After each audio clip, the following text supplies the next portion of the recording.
Aujourd'hui, je vais vous expliquer comment avoir le charisme d'un saint. Pendant longtemps, les chercheurs se sont acharnés à essayer de comprendre comment est-ce qu'on formait un leader charismatique, comment est-ce qu'un leader charismatique faisait pour arriver au pouvoir et pour influencer le public.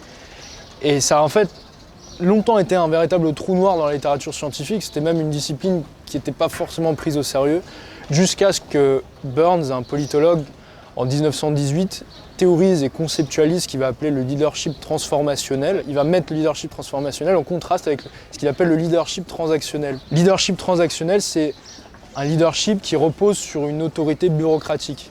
On va motiver les salariés avec si vous voulez, on va les motiver économiquement avec des récompenses comme le salaire, avec des punitions comme la peur de perdre son boulot. Et le leadership transformationnel, c'est un leadership qui repose sur une vision qui est beaucoup plus visionnaire et passionnelle et qui repose sur le sentiment de transcendance de soi. Le fait d'aller au-delà de ses besoins, de ses propres besoins et de se diriger vers une vision et vers un idéal. Il y a une phrase qui résume plutôt bien ce qu'est le leadership transformationnel, une phrase que j'aime bien pour résumer ça. C'est la phrase de JF Kennedy dans un de ses discours. Ask not what your country can do for you, ask what you can do for your country. Ne demande pas ce que le pays peut faire pour toi, mais plutôt ce que toi tu peux faire pour le pays. Puis en 1985, il y a un psychologue industriel qui s'appelle Bernard Bass, qui va reprendre la théorie de Burns et qui va segmenter le leadership transformationnel en 4 types de comportements, qu'il va appeler les comportements transformationnels. Donc il va y avoir Idealized Influence, donc c'est le premier comportement pour décrire un leader transformationnel. Idealized Influence, c'est influence idéalisée, donc ça veut dire être capable d'incarner un idéal, d'incarner un modèle à suivre, être un modèle à suivre pour sa communauté, et surtout un modèle en termes non seulement de confiance en soi, mais surtout en termes de confiance aveugle en sa propre vision. Et c'est ça qui va inspirer la loyauté chez la communauté, chez les followers, comme on dit en anglais. Le deuxième point, c'est Inspirational Motivation, donc la motivation inspirationnelle, être capable de susciter l'enthousiasme dans son discours, dans la forme comme dans le fond, mais aussi dans les actions symboliques. Et être capable de rassurer et de susciter la confiance de ses followers. Le troisième point, c'est la stimulation intellectuelle, intellectual stimulation, donc de donner des éléments pour pouvoir remettre en cause le statu quo, remettre en cause l'ordre qui est établi. Et le quatrième point, c'est individual consideration, donc la considération individuelle, c'est prendre en compte les besoins spécifiques de chaque personne, prendre en compte les forces de chacun, les faiblesses de chacun, et pouvoir les réajuster dans la vision. Ce que je viens de vous décrire là, c'est ce qu'on appelle le modèle de la théorie multifactorielle du leadership. C'est le modèle le plus sérieux, le plus rigoureux scientifiquement parlant pour parler du leadership et notamment du leadership transformationnel. Et leadership transformationnel, c'est un mot scientifique pour parler du charisme. Voilà ce qu'est le charisme. Maintenant que je vous ai un petit peu défini ce qu'était le charisme, je vais me permettre de vous donner un peu mon point de vue sur ce que je pense du charisme. Je pense qu'il y a un biais chez beaucoup de gens qui est de résumer le charisme à son aspect le plus superficiel, c'est-à-dire le non-verbal, ce qu'on pourrait appeler le delivery en anglais.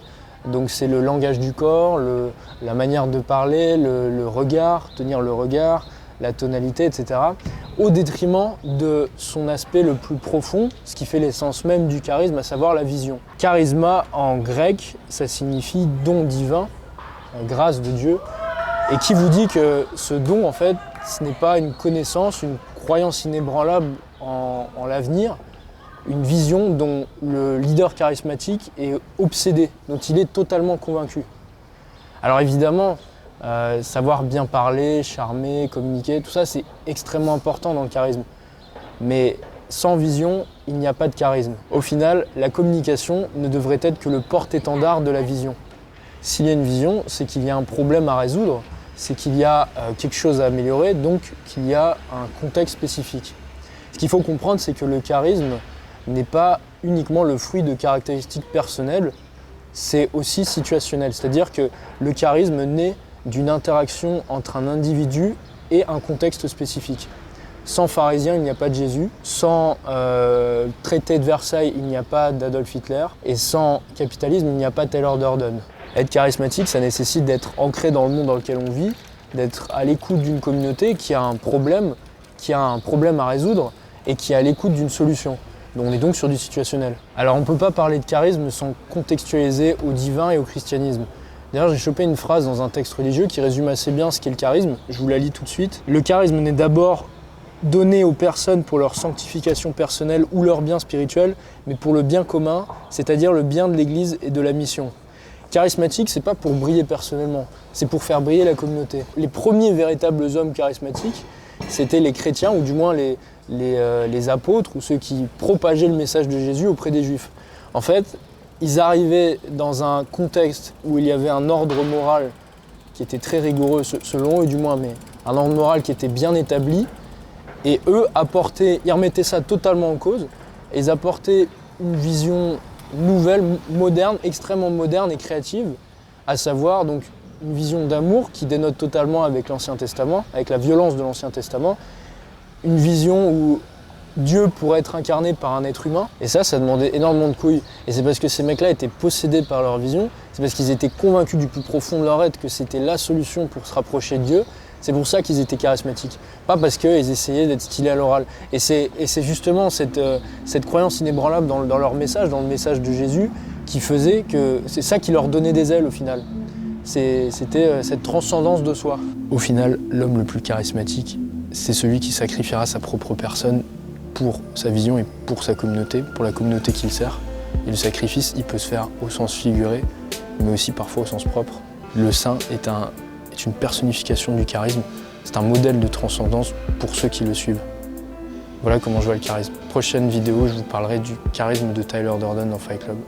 À bientôt les gars.